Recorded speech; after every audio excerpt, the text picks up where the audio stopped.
বিসমিল্লাহ, আল্লাহু আকবার, তাকাব্বালাল্লাহু মিন্না ওয়া মিনকুম। ঈদ মুবারক, খাইর মুবারক। আজ আমরা জানব যে সমস্ত পশু দিয়ে কোরবানি করা যায় আর যেসব পশু দিয়ে কোরবানি করা যায় না এ বিষয়ে।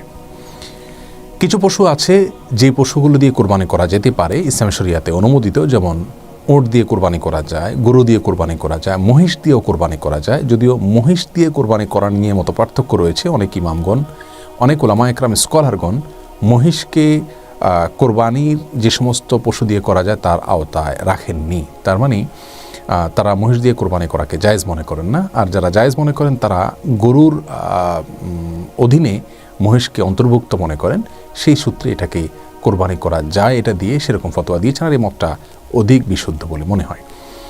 আর তৃতীয়ত, যে সমস্ত পশু দিয়ে কোরবানি করা যায় তার মধ্যে থেকে ছাগল রয়েছে, ভেড়া রয়েছে, দুম্বা রয়েছে, এগুলো দিয়ে কোরবানি করা যায়, গৃহপালিত পশু। আর এর বাইরে বন্য যে সমস্ত পশু আছে, যেমন কেউ যদি হরিণ দিয়ে কোরবানি করতে চায় অথবা বন্য গাভী দিয়ে কোরবানি করতে চায় তাহলে সেগুলো দিয়ে কোরবানি করা জায়েজ হবে না। আর এর বাইরে ছোট যে সমস্ত প্রাণী রয়েছে, হাঁস, মুরগি ইত্যাদি, এগুলো দিয়ে কোরবানি করা যায় না।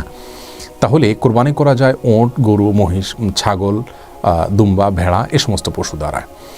এই সমস্ত পশু কোরবানি করার জন্য উপযুক্ত হতে হলে নির্দিষ্ট বয়স সীমায় পৌঁছাতে হবে। যেমন ওঁট কমপক্ষে 5 বছর বয়সে পৌঁছালে কোরবানি করা যাবে, গরু কমপক্ষে 2 বছর বয়সে উপনীত হলে তারপরে কোরবানি করা যাবে, আর ছাগল, দুম্বা, ভেড়া কমপক্ষে 1 বছরে উপনীত হতে হবে, তারপরে সেটা দিয়ে কোরবানি করা যাবে। এর নিচে যদি হয় বয়স তাহলে সেক্ষেত্রে সমস্ত পশু দিয়ে কোরবানি করা যায় না, তবে সেগুলো এমনি সাধারণভাবে জবাই করে খাওয়া যায়, কোরবানি বিশুদ্ধ হবে না। আর এই সমস্ত পশুগুলোতে আবার যদি বড় ধরনের কোনো ত্রুটি থাকে তারপরে সেগুলো দিয়ে কোরবানি করা যাবে না। যেমন যদি এত বেশি তার চোখে সমস্যা থাকে যে তার সামনে ঘাস রাখা আছে সে দেখে না, তাহলে সেক্ষেত্রে এরকম পশু দিয়ে কোরবানি করা যাবে না।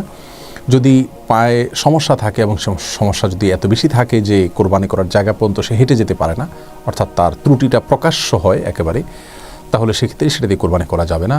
এবং যদি দুর্বল হয়, সে কোরবানির জায়গা পর্যন্ত যেতে পারে না, তাহলে সেটা দিয়ে কোরবানি করা যায় না। এবং শিং যদি একদম ভেঙে যায় গোড়া থেকে এবং আঘাতপ্রাপ্ত হয় বড় ধরনের প্রচণ্ড রকমের, তাহলে সেক্ষেত্রে সেটা দিয়ে কোরবানি করা যায় না। সামান্য এদিক সেদিক হলে বা সামান্য ভাঙলে তা দিয়ে কোরবানি করা যায়।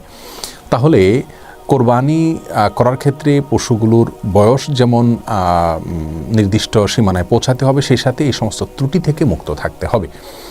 যতটা হৃষ্টপুষ্ট এবং যতটা ভালো পশু দিয়ে কোরবানি করা যায় ততই উত্তম।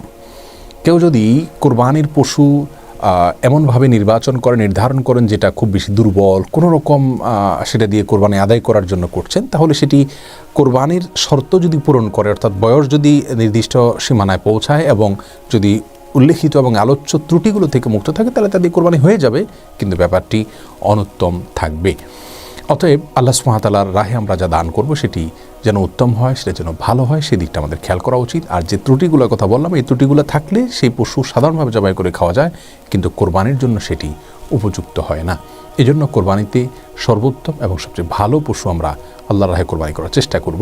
আজকাল কিছু ইনজেকশন এবং ট্যাবলেট ইত্যাদি প্রয়োগ করা হয় কোরবানির পশুতে এবং সাধারণ অবস্থাতে সব পশুতে হৃষ্টপুষ্ট দেখানোর জন্য এবং মোটা তাজা দেখানোর জন্য। এগুলো পশুকে অনেক বেশি উইক করে ফেলে, দুর্বল করে ফেলে, তার সাধারণ চাঞ্চল্যতা নষ্ট করে। এগুলো দিয়ে কোরবানি করলে কোরবানি যদিও হয়ে যাবে, কিন্তু এগুলোকে অ্যাভয়েড করতে পারলে উত্তম এবং সাধারণ ভালো পশু কোরবানির জন্য নির্বাচন করার চেষ্টা করতে হবে। আল্লাহ তাআলা আমাদেরকে তৌফিক দান করুন। আসসালামু আলাইকুম।